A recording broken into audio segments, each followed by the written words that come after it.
කොලික් කියලා ඇත්තටම අපි තමයි හිතන් ඉන්නේ. මොකද බබාට කියන්න බෑනේ කොලික් කියලා. අපි බබා අඬනකොට හිතනවා මේක මේ කොලික් වගේ කියලා. ඒ වුණාට ඉතින් එහෙම ඇත්තටම කොලික්ද නැද්ද කියලා අපි දන්නේ නැහැ. ගොඩක් වෙලාවට එහෙම හවසට අඬන එක. හේතු වෙන්නේ බබා කිරි බොනකොට වාතය ගිලෙනවා. ඒ කියන්නේ අපි තුම බ්‍රෙස්ට් ෆීඩ් කරනකොට සීල් එක පර්ෆෙක්ට් නැත්තම් රයිට් ඉවන් බොටල් ෆීඩ් කරන කෙනෙක්ට උනත් අර කිරිත් එක්කම වාතයත් ගිලෙනවා. එතකොට කීප සැරයක් ඕක ආයි කරනකොට විශේෂයෙන් සමහර අම්මලා බබාව නලව ගන්න බ්‍රෙස්ට් එකට දාන එක පාවිච්චි කරනවා. රයිට් ඒතර ආයි බ්‍රෙස්ට් එකට දාන ගොඩ සැරයක් වාතය ගිල ගත්තට පස්සේ බඩ පුරව දාලා ඒත් බඩගිනි. ඒතර බබා අඬනවා. ඉතින් ඇත්තට මේකට කරන්න ඕනේ කිසිම බෙහෙත් අර්ගයක් දීලා හරියන්නේ නැහැ.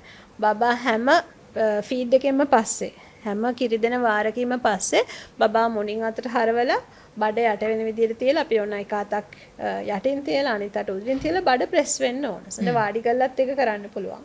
සමහරු බයයි වාඩි කළා කරන්න ඔළුව කන්ට්‍රෝල් නැති නිසා ඒක නිසා වගේ ඇඳ උඩ හරි මේසයක් උඩ හරි තියලා බඩ ප්‍රෙස් කරලා එයා එක එළියට යන්න ඕන. ඒකට අපි වින්ඩින් කියනවා, බර්පින් කියනවා.